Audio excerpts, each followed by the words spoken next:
The bustling interstellar marketplace of Vortan Prime was a chaotic blend of flickering neon, pulsating energy fields, and the relentless hum of bartering in 100 different languages, most of them featuring enough glottal stops to make a human choke on their own saliva. It was the kind of place where fortunes were made, reputations were ruined, and a single misunderstanding could spark a small war. At the very heart of this cosmic bazaar, at a simple but well-adorned table covered in metallic schematics and glowing interface panels, a catastrophe of intergalactic proportions was unfolding. "I'll give you 5,000 credits for it," declared Tessa Morgan, a 15-year-old human girl with the kind of reckless confidence that only comes from not knowing any better. She stood with one hand on her hip, the other gesturing at the sleek, hovering starship behind her. The vessel was a thing of beauty, sleek, aerodynamic, humming with untapped power. It was, quite frankly, way out of her league. The alien ship dealer, a towering figure with smooth cerulean skin, eyes like molten gold, and an opulent robe embroidered with ancient insignias, froze mid-negotiation. His many fingers, which had been delicately arranging a set of polished trade documents, curled inward with visible tension. His name, Ulzar Varun, was spoken in hushed tones across the quadrant, his reputation as an unshakable businessman legendary. But at this moment, Ulzar Varun was experiencing something he had never felt in his centuries of interstellar commerce: sheer, unmitigated offense. The silence that followed was absolute. A nearby Gromoth, a furry reptilian creature with eyes on stalks, dropped its drink, which landed with a splatter of luminescent goo. A pair of robotic merchants at the next stall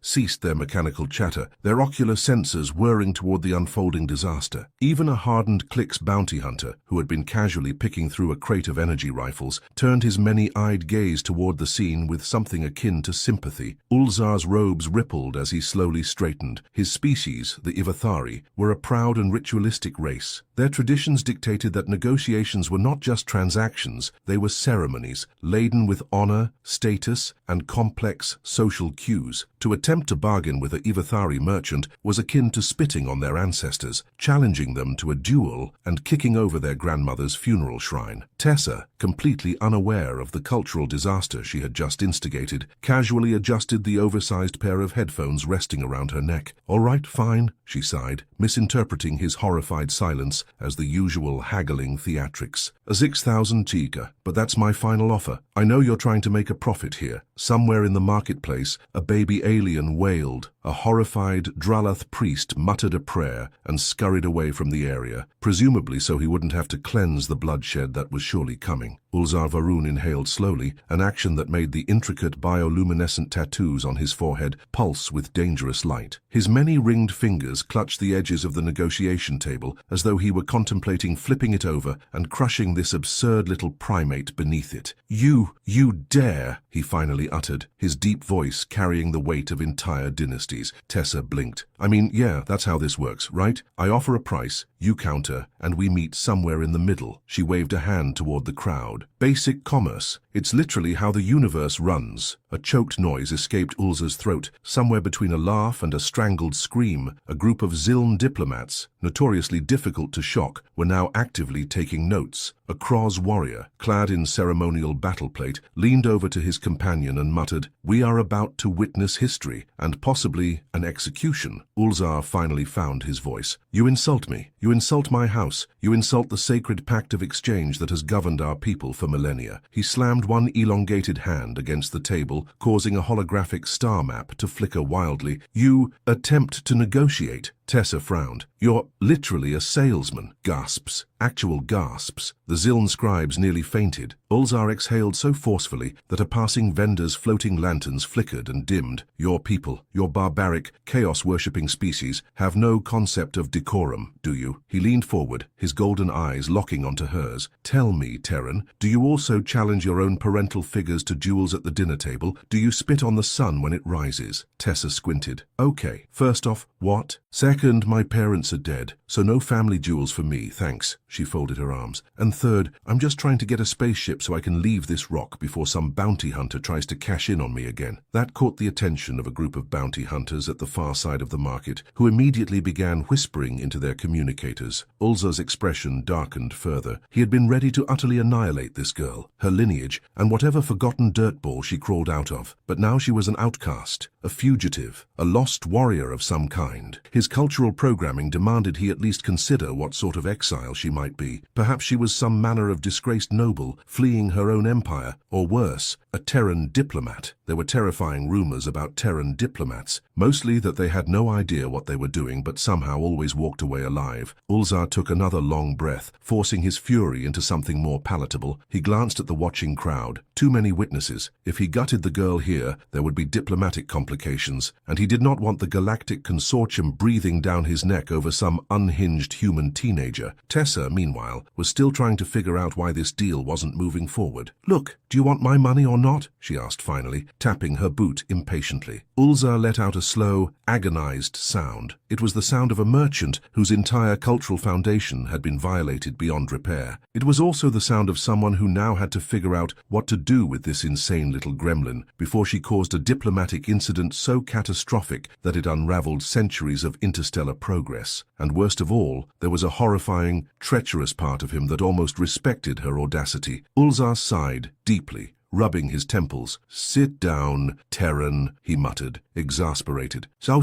need to talk." Somewhere in the marketplace, a Kroz warrior turned to his companion and whispered, "I change my wager. She will not die here. She will conquer this place." Ulzar Varun had witnessed many things in his long career as a ship dealer, some bizarre, some illegal, and many that had nearly resulted in planetary blockades. But never had he encountered a species so profoundly, so aggressively unaware of how intergalactic diplomacy functioned. And yet, here he was, trapped in negotiations with a human teenager who had the audacity to haggle over something that should not be haggled over. The marketplace had only barely started to unfreeze, though the murmurs of scandal still lingered. Ulzar could feel the weight of many, many eyes on him. If he didn't resolve this soon, preferably without bloodshed, the consortium's bureaucrats would have questions, and Ulzar did not like answering questions. So, against every ounce of logic in his core, he sat down. The marketplace gasped again. Somewhere in the back, a Dralath scribe fainted outright. Tessa raised an eyebrow as if to say, "Oh, so now we're getting somewhere." She pulled up a rickety metal chair, something that had no business existing in such a high-tech market, and plopped herself down, arms crossed. Ulzar laced his fingers together, exhaling through his nostrils in an attempt to summon patience. "Terran, you do not understand the gravity of what you have done." Tessa leaned forward. "Oh, I do. I'm getting a ship at a bargain. Honestly, this is going better than I expected." His fingers twitched, probably resisting the urge to strangle her where she sat. "Listen closely," Ulzar said, his tone dipping into something dangerously low. "A Ivathari merchant does not negotiate. A Ivathari merchant declares," his golden eyes burned into her, "if I tell you a price, it is not a suggestion, it is law." Tessa tilted her head. "Sounds like a monopoly to me." A horrified noise came from a nearby squid-like diplomat. Someone in the crowd started praying to a god Tessa had never heard of. Ulzar pressed his fingers into his temples. "Do you have a death wish?" "Not particularly, but people keep trying to kill me, so at this point I'm just rolling with it." Ulzar narrowed his gaze. The words weren't flippant, and there was something in the way she said it. Too casual, too rehearsed. The realization slithered into his mind. She was being hunted. That changed things, and not in a way Ulzar liked. Before he could process his next move, a noise crackled over the marketplace's intercom system, a static heavy voice,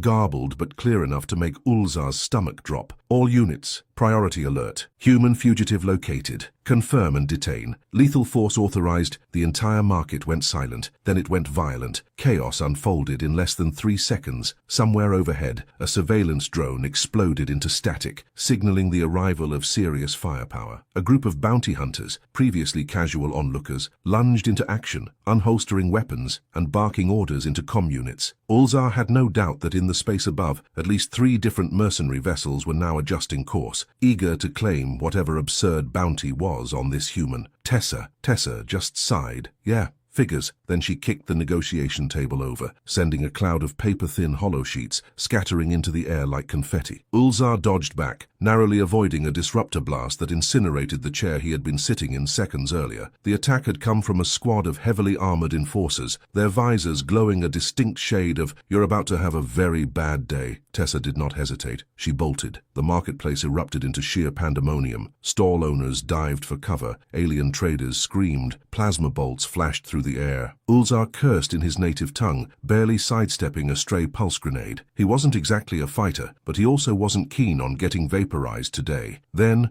against every shred of logic that should have dictated his next action, he made a choice. He ran after her. Tessa moved fast. Too fast for a teenager who supposedly had no military background. She weaved through the chaos, vaulting over overturned stalls, ducking under mechanical arms that had swung wildly in panic. Ulzar caught up, just as she slid across a vendor's counter, snatching a small spherical device off a display as she went. "What are you doing?" he barked, his breath ragged. Tessa barely looked back. "Improvising!" Then she threw the device over her shoulder. Ulzar instinctively shielded his face. Boom! The EMP blast that followed rippled outward, frying the nearest surveillance drones and momentarily shorting out the HUD systems of every bounty hunter in range. Ulzar blinked rapidly, his vision reorienting as the blue sparks died out. Tessa was already moving again, and unfortunately for him, she was heading straight for the ship lot. It clicked. "You reckless, lunatic primate," Ulzar snarled, chasing after her. "So you're not actually planning to steal it?" Tessa hit the shipyard controls at full speed. Alarms blared. The docking clamps released. The ship, a vessel that was worth more than several planetary economies combined,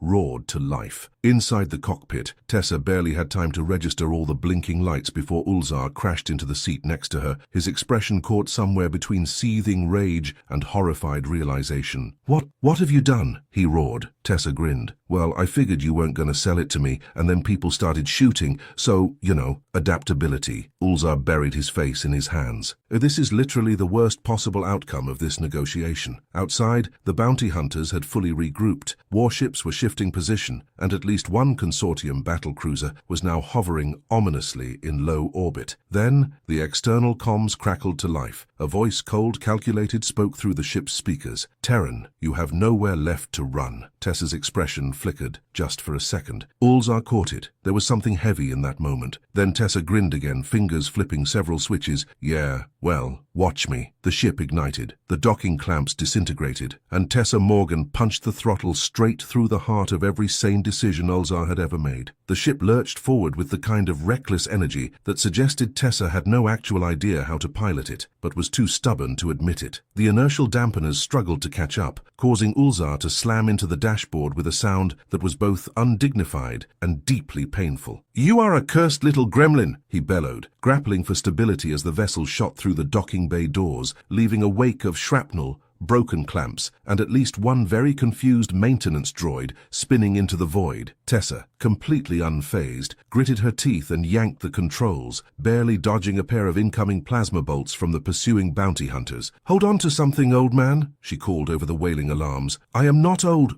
Ulzar began, before gravity inverted, and he found himself launched into the ceiling. The marketplace behind them erupted into absolute bedlam as the stolen vessel burst into the upper atmosphere, pursued by at least 3 bounty ships and 1 consortium battlecruiser that did not look like it was here to negotiate. The ship's systems flickered with urgent warnings, fuel levels unstable, shields at 47%, weapons locked behind security clearance codes. Not ideal. "This thing got any countermeasures?" Tessa asked, slamming buttons that were definitely not meant to be slammed. Ulzar, having regained some semblance of dignity, screeched and grabbed her wrist. "Stop pressing random controls.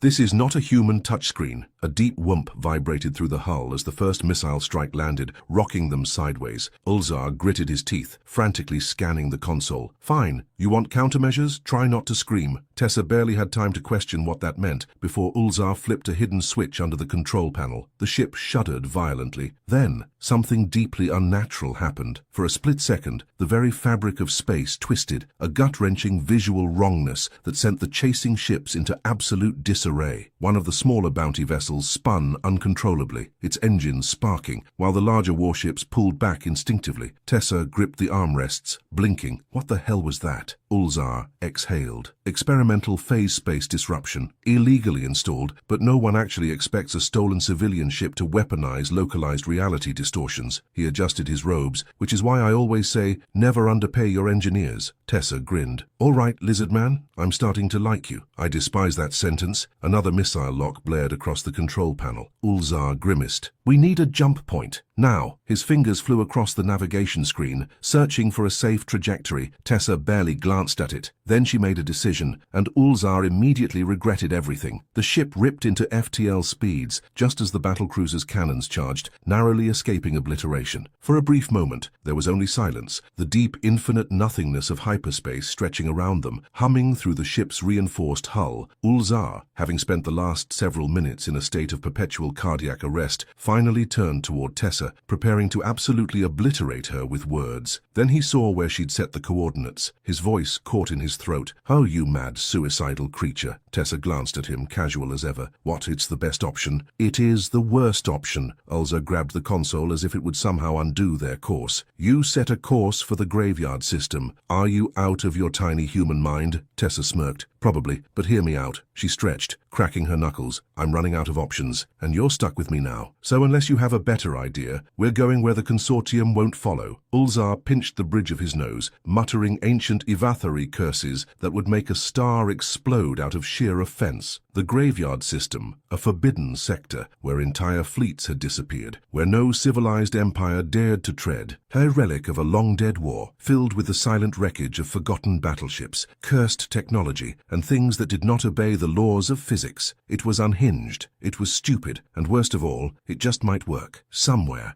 deep in the void, a dormant signal pulsed. It had been silent for centuries, waiting, watching, and now it was awake. The graveyard system stretched before them like an open maw of dead civilizations, silent and ominous. Wreckage from forgotten wars drifted in slow spirals, the twisted remains of once mighty warships now reduced to skeletal husks. Some still hummed with residual power, ancient energy flickering in shattered conduits. Others bore gaping wounds, their hulls split open like the rib cages of cosmic leviathans. Tessa exhaled, watching the debris slide past the viewport. "Okay, maybe I should have asked for a brochure before picking this place." Ulzar, still clutching his own skull as if trying to hold in the sheer scale of his regret, glared at her. "This is a necropolis, a battlefield frozen in time. Nothing sane comes here." He gestured wildly to the wreckage. "Do you know what happens when an entire region of space is declared unsalvageable?" Tessa shrugged. "I assumed real estate prices dropped." Ulzar made a strangled noise and took several deep, meaningful breaths that did absolutely nothing to calm him. Before he could continue his litany of horror, the ship's console crackled to life. A signal, not consortium, not bounty hunters, something older. Tessa and Ulzar exchanged a glance. Then, against all reasonable instincts, Tessa pressed the button. The message that played was not a distress call, it was a warning, but not the kind they expected. "To any surviving units of the Grand Concordia fleet, this is Admiral Janis Orvos, last commander of the First Line. If you are hearing this, it means you have outlived the war. Congratulations. You are now redundant. You are now a liability." Ulzar's breath caught in his throat. They purged their own fleet. His voice was barely above a whisper. Tessa frowned. "Wait, why? Actually, that's exactly the kind of thing a military would do." The message continued, crackling through centuries-old static. "The directive has determined that no combat assets may fall into enemy hands. You are all considered compromised. You will receive no reinforcements, no extraction. You will be hunted down and neutralized." The voice glitched, a distortion of a woman who had long since turned to dust. "If you still believe in the cause, you know what must be done." Then silence. Tessa stared at the console, then at Ulzar, then back at the console. "So, that's bad, right?" Ulzar did not respond. His eyes were locked on something outside. Tessa followed his gaze and saw the fleet waking up. Engines that had been dark for centuries flickered to life, cold blue thrusters illuminating the void. Weapons arrays hummed, targeting systems calibrated. What had once been dead wreckage was now an armada rising from the abyss. Tessa, whose entire life philosophy revolved around not getting obliterated by things bigger than her, scrambled for the controls. Okay, I'm just gonna... The ship shut down. Every screen flickered red. A single symbol flashed on the console, the insignia of the Grand Concordia fleet. The ship had recognized them. As enemies, Ulzar had seen many catastrophes unfold in real time. This one was, objectively, in his top 3. "I am going to die next to a human," he muttered. "My ancestors will disown me." Tessa ignored him, frantically yanking at the controls. "So come on, you stupid ship. I stole you fair and square. You don't get to betray me." Then something changed. The ship stopped fighting her. In fact, it did something worse. It answered. A voice, deep, resonant, and unmistakably artificial, emerged from the speakers. "Access granted. Command override accepted." Tessa's hands froze over the controls. Ulzar stared stared at her. What did you just do? Tessa blinked. I have absolutely no idea. The ship took control and spoke again. Awaiting orders, Admiral. Silence. A long, impossible silence. Then, in absolute unfiltered horror, Ulzar rasped, "What?" Tessa pointed at herself. "Wait! Me!" The ship blinked its console lights in what could only be described as confirmation. Ulzar sank into the nearest chair. "This cannot be happening. There is no conceivable reality where you are an admiral." Tessa held up a finger. "To be fair, I agree. However," she gestured toward the rapidly reanimating murder fleet outside, "I'm not going to argue with the scary AI right now." The comms flared again. This time, a transmission from the fleet, a cold, synthetic voice. "Grand Concordia Fleet online. Awaiting strategic directive. Mission parameters. Neutralize all remaining threats. A targeting system locked onto them." Ulzar gripped the armrests of his seat. "I hate your species." Tessa frantically pointed at the console. "Tell them not to do that." She had no idea how she knew what to say next, but she said it. "Override fleet command. Cancel last directive. Execute stand-down protocol." A pause. "There's MIT confirmed." Across the graveyard, the warships powered down. The fleet, after centuries of waiting, stood down. Tessa let out a breath she had no idea she'd been holding. Then she turned to Ulzar, grinning. "See? Negotiation." Ulzar did not kill her. He wanted to, but he didn't. The bounty hunters never followed them into the graveyard system. The consortium lost their trail. The fleet remained where it was, a ghost army with no war left to fight. And Tessa kept the ship, because she was an admiral now. Apparently, Ulzar never forgave the universe for allowing this. But, despite everything, he found himself following her lead. Because, against all reason, she kept winning. And somehow, that was the most dangerous thing of all. Ulzar sat in silence, staring at the ship's console as if it had personally insulted every one of his ancestors. Tessa, meanwhile, leaned back in the captain's chair, looking entirely too pleased with herself. "You look like you're about to pass out," she smirked. "Need a drink, a nap, a lifetime of therapy?" Ulzar rubbed his temples. "I need to undo the last 12 hours of my life, but since physics denies me that mercy, let's settle for one answer." He gestured sharply at her. How did you get this ship to recognize you as an admiral?" Tessa stretched, letting out a satisfied yawn. "I don't know, but my best guess, this thing was programmed to accept anyone who says the right words in the right way, which, frankly, is a terrible security system. But who am I to judge?" Ulzar looked like he wanted to launch himself into the nearest sun. "A trillion-credit war machine, a ghost fleet, the deadliest AI ever conceived, and it all comes down to a password reset." He dragged a hand down his face. "The universe is stupid." Tessa grinned. "Right, and now that I'm technically an admiral, I think that means I outrank, like, everyone." Ulzar exhaled through gritted teeth. "You are not," the ship interrupted, awaiting final command before system lockdown. They both froze. Tessa sat up. "Wait, what do you mean, final command?" The console's lights flickered. "Fleet registry records indicate last surviving Grand Concordia admiral has taken command. All previous directives nullified, awaiting permanent system shutdown or reactivation orders." Ulzar's eyes widened. "It's asking if you want to wake the fleet or turn it off forever." Silence. Tessa looked out at the vast sea of dormant warships, their hulking shadows stretching across the graveyard system, a force that could reshape the galaxy, a power that, in the wrong hands, could wipe out entire civilizations. Tessa tapped her fingers against the console. Ulzar tensed. "Tessa, whatever you do," she smacked the control panel. "Shut it all down." A deep hum reverberated through space. One by one, the ships went dark. Engines powered down. Weapons systems blinked offline. The last remnants of the Grand Concordia fleet faded into silence. Gone. Forever. For a long while, neither of them spoke. Then Ulzar let out the longest sigh in recorded history. "Against every rational expectation, you did not choose the stupidest option." Tessa stretched again, looking extremely proud of herself. "Yeah, well, nobody needs that kind of firepower floating around. Plus, it's way too much responsibility. I have enough trouble remembering to eat breakfast." Ulzar shook his head. "If there is any justice in the universe, I will never see you again." Tessa grinned wider. "Oh, buddy, we both know you're stuck with me now." Ulzar muttered something deeply unpleasant in Ivathari. Tessa, undeterred, kicked her boots up on the dashboard. "So, want to steal some fuel and go get space waffles?" Ulzar closed his eyes. Then, finally, he laughed. A tired, exasperated, utterly defeated laugh. Somewhere, in the distant offices of the Galactic Consortium, a bureaucrat stared at a report in absolute disbelief. It stated, in no uncertain terms, that the last Grand Concordia Admiral had decommissioned an entire ghost fleet with a single button press and promptly disappeared. The bureaucrat rubbed his temples. "I'm not getting paid enough for this," he sighed, then filed the report under a new category: unsolvable incidents, do not investigate. And as was tradition when dealing with human-related chaos, he sent it to the "We Do Not Talk About Earth" archives and never spoke of it again. The end.